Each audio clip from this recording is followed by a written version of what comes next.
Numbers chapter 15. Supplementary offerings. The Lord said to Moses, "Speak to the Israelites and say to them, after you enter the land I am giving you as a home, and you present to the Lord food offerings from the herd or the flock as an aroma pleasing to the Lord, whether burnt offering or sacrifices, for special vows or freewill offerings or festival offerings.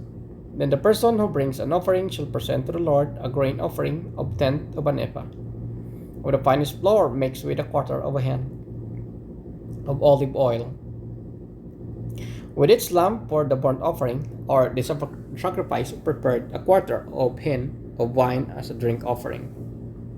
With the ram prepare a grain offering of 2/10 of an ephah, of the finest flour mixed with a third of hin of olive oil, and a third of hin of wine as a drink offering. Offer it as an aroma pleasing to the Lord.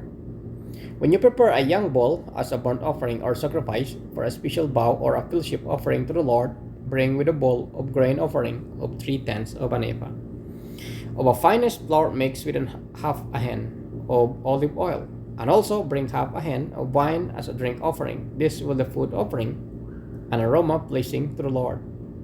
Its bull or ram, its lamb or young goat is to be prepared in this manner.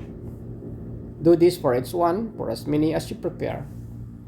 Everyone who is native born must do these things in this way when they present a food offering as an aroma pleasing to the Lord. For generations to come, whenever a foreigner or anyone else giving among you presents a food offering as an aroma pleasing to the Lord, they must do exactly as you do. The community is to have the same rules for you and for the foreigners residing among you. This is the lasting ordinance for the generations to come. You and the foreigner shall do the same before the Lord. The same laws and regulations will apply both to you and to the foreigner residing among you. The Lord said to Moses, "Speak to the Israelites and say to them, when you enter the land which I am taking you and you eat the food of the land, present a portion as an offering to the Lord. Present a loaf from the first of your ground meal, and present it as an offering from the threshing floor. Throughout the generations to come, you are to give this offering to the Lord from the first of the ground meal, offerings for unintentional sins. Now, if you as the community unintentionally fail to keep any of these commands the Lord gave Moses, any of the Lord's command to you through him, from the day of the Lord gave them and continuing through the generations to come, and if this is done unintentionally without the community being aware of it, then the whole community is to offer a young bull for a burnt offering as an aroma pleasing to the Lord. Along with it, prescribed grain offering and drink offering, and a male goat for a sin offering. The priest is to make atonement for the whole Israelite community, and they will be forgiven, for it was not intentional, and they have presented to the Lord for the wrong a food offering and a sin offering. The whole Israelite community and the foreigners residing among them will be forgiven, because of all the people were involved in an intentional wrong. But if just one person sins unintentionally, that person must bring a year-old female goat for a sin offering.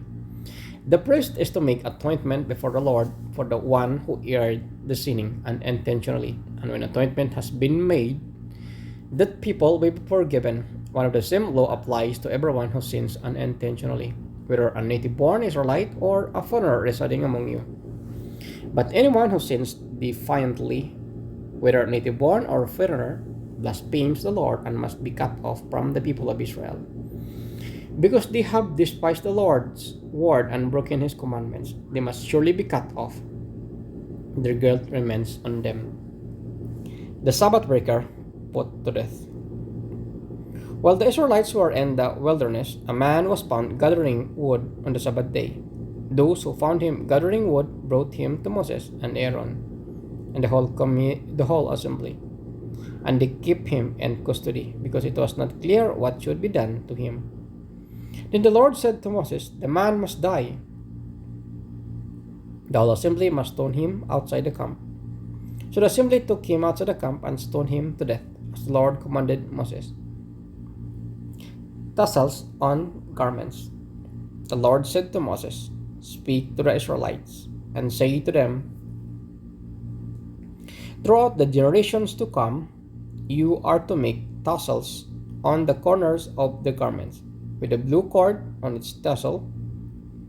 You will have these tassels to look at, and so you will remember all the commands of the Lord, that you may obey them and not prostitute yourself by chasing after the lust of your own hearts and eyes.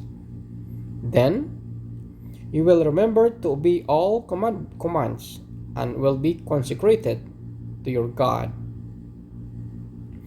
I am the Lord your God, who brought you out of Egypt. To be your God, I am the Lord your God."